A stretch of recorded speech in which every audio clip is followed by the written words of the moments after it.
Olá, nós estamos no laccursos.com.br, eu sou Rodrigo Belmonte e a gente vai conversar em Direito Administrativo sobre o Regime Diferenciado de Contratação, o RDC.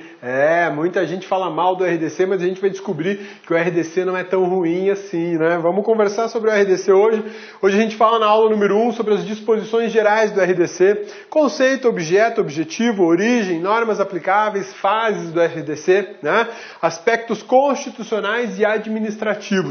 Tudo isso na aula de hoje. Vamos lá? Vamos começar. Conceito. RDC não é nova modalidade licitatória. Primeira coisa que eu já te falo. RDC não é nova modalidade licitatória. RDC é um regime diferenciado de contratação. Quando eu falo de contratação, na verdade eu estou falando de licitação. Regras um pouco diferentes das regras tradicionais da 8666 vão ser utilizadas aqui pelo regime diferenciado de contratação.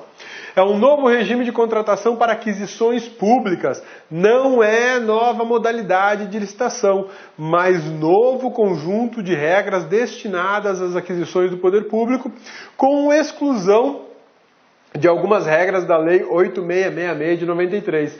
O RDC aparece no ordenamento jurídico brasileiro como uma ferramenta, digamos assim, mais prática, mais ágil para as aquisições administrativas. O legislador entendeu que para algumas obras, por exemplo, da Copa do Mundo, seria necessário ter uma licitação mais ligeira, mais eficiente do ponto de vista da celeridade administrativa. E o RDC acaba por trazer esse novo conceito de contratação, esse novo regime com regras que mudam um pouco as regras gerais da 866. Mudam não, na verdade afastam as regras gerais da 866 de forma muito clara. A lei que regula o RDC é muito clara ao dizer, olha, eu afasto a 8666, pronto, está afastado, exceto naquelas normas que me forem interessantes, digamos assim. O objeto do RDC é um objeto exclusivo e você só pode trabalhar com ele, com o RDC, naquilo que o RDC diz que vai licitar. Então eu não posso pensar no RDC para licitações não previstas na lei do RDC. Eu não posso me utilizar do RDC, por exemplo, para comprar monitores como esses. Não vai rolar. Eu só vou utilizar o RDC para alguns objetos específicos previstos na lei do RDC, que é o que a gente chama de objetos exclusivos do RDC. Jogos Olímpicos e Paralímpicos de 2016. Alegria! Vamos fazer tudo pelo RDC, né? Copa das Confederações e Copa do Mundo 2014. Esses dois grandes eventos que o Brasil embarcou aí para realizar aqui no Brasil são os grandes justificadores, digamos assim, da utilização do RDC, desse regime diferenciado de contratação. Por quê? Porque essas obras, ou melhor, esses eventos exigem obras de altíssima complexidade. Exigem obras de uma envergadura na construção civil muito grande e que envolve muito dinheiro. Além disso, o tempo para a execução dessas obras, pequenininho, não ia dar tempo de resolver tudo se fosse se utilizar pelos métodos tradicionais da Lei 8666. Então, o legislador entendeu por bem, há um pedido gentil da FIFA, por exemplo, que a gente adotasse um regime diferenciado de contratação para essas obras, apenas para essas obras, coisa à toa, né? Tipo aquela ciclovia no Rio de Janeiro que acabou de despencar e matou uma meia dúzia de pessoas lá, né? 2 pessoas, na verdade, 2 ou 3, que Deus as tenha, né? Porque vamos combinar, né? Os caras conseguiram fazer uma ciclovia num local lindo, maravilhoso, e a ciclovia despenca. Bicicleta é muito pesado, né? Pesado igual o caminhão. Você ter uma situação dessa, né? Muito triste isso. A obra foi feita pelo RDC. A culpa é do RDC? Não, lógico que não. A culpa é de quem fez, quem executou mal, né? Obras de infraestrutura e de contratação de serviços para aeroportos das capitais dos estados distantes até 350 quilômetros das cidades sedes dos mundiais. Olha que delícia, né? Todas as cidades sedes tiveram seus aeroportos modificados ou reformados. O lá de Cuiabá teve Copa, né? Foi jogar Colômbia e Zimbábue, eu acho que foi, né? Enfim, não lembro, não assisti nenhum jogo, estava revoltadíssimo com a história da Copa do Mundo, não participei, de jeito nenhum, não contribuí para a FIFA, né? E lá foi feita, assim, uma reforma enorme no aeroporto que mesmo reformado, ainda é um dos piores aeroportos do país. Triste isso, né? O pessoal de Cuiabá e Várzea Grande, o pessoal do estado de Mato Grosso não merece esse tipo de serviço público, né? Merece um serviço público muito melhor. Mas, infelizmente, a obra que foi feita em toque de caixa, com um projeto tosco e com uma ingerência do governo do estado, fez bizarrices naquele aeroporto, infelizmente, né? Ações integradas do PAC. Olha só, o PAC não tinha nada a ver com Copa do Mundo, o PAC não tinha nada a ver com Olimpíadas, mas... Pô, já que nós vamos fazer um monte de coisa, vamos fazer do PAC também, né? Já que vamos construir rodovia, viaduto, aeroporto, estádio, vamos colocar o PAC na jogada também, né? Vamos construir casa popular com o PAC, vamos asfaltar, fazer sistema de esgoto, tudo com o PAC. E aí vamos jogar o PAC no RDC. Obras e serviços de engenharia no âmbito do SUS. Também não tinha nada a ver com as obras da Copa, mas vamos fazer o seguinte, vamos colocar nesse balaio aí a gurizada do SUS também. Obras e serviços de engenharia para construção, ampliação e reforma, administração de estabelecimentos penais e de unidades de atendimento educativo, ou seja, unidades penitenciárias, unidades prisionais também já entraram no RDC, né? Antigamente, no início, o RDC, que veio por medida provisória, era muito vinculado, na verdade, às obras da Copa. Tudo que dizia respeito à Copa e eventos olímpicos ou paralímpicos podia ser feito pelo RDC. Agora a gente já tem obra do PAC, SUS, unidade prisional, né? Que mais? No âmbito da segurança pública, também eu posso colocar as ações da segurança pública no PAC. Desculpe, no PAC não, no RDC. Obras e serviços de engenharia relacionadas às melhorias de mobilidade urbana ou ampliação da infraestrutura logística. Aqui tinha tudo a ver com Copa do Mundo e Olimpíadas, né? A gente precisava aí de metrô, viadutos, pista dupla, né? Uma série de estruturas que garantissem a movimentação adequada durante a Copa do Mundo, né? O VLT lá de Cuiabá, que até hoje está lá abandonado, não saiu do papel. Contratos de locação de bens móveis e imóveis, nos quais o locador realiza prévia aquisição, construção ou reforma substancial. RDC também. É brincadeira, né? Quer dizer, daqui a pouco toda a 866 vai poder ser feita por RDC. Ações em órgãos ou entidades dedicadas à ciência, tecnologia e à inovação. Obras e serviços de engenharia no âmbito dos sistemas públicos de ensino, pesquisa, ciência e tecnologia.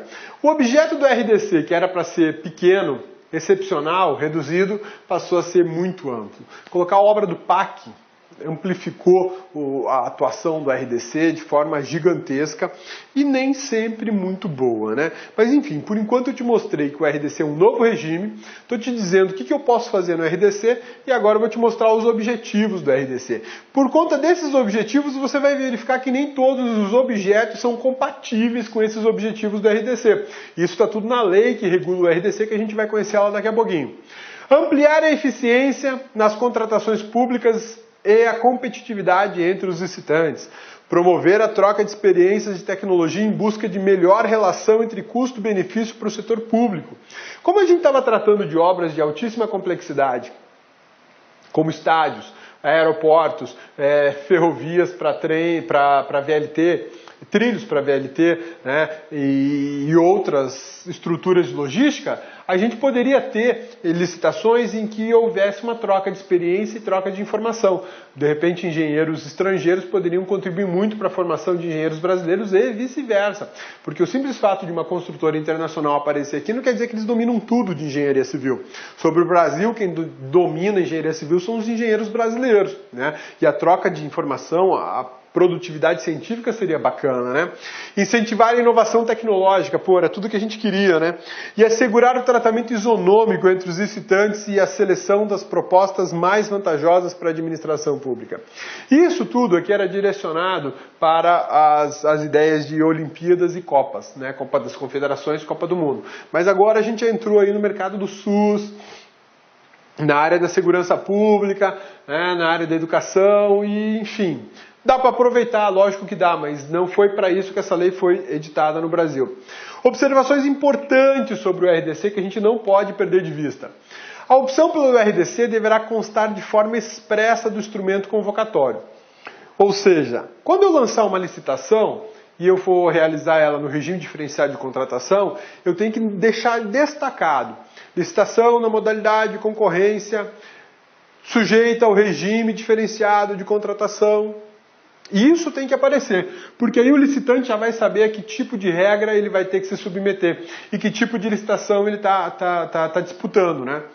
A opção pelo RDC resultará no afastamento das normas contidas na 8666, exceto aquelas normas que o RDC mantiver.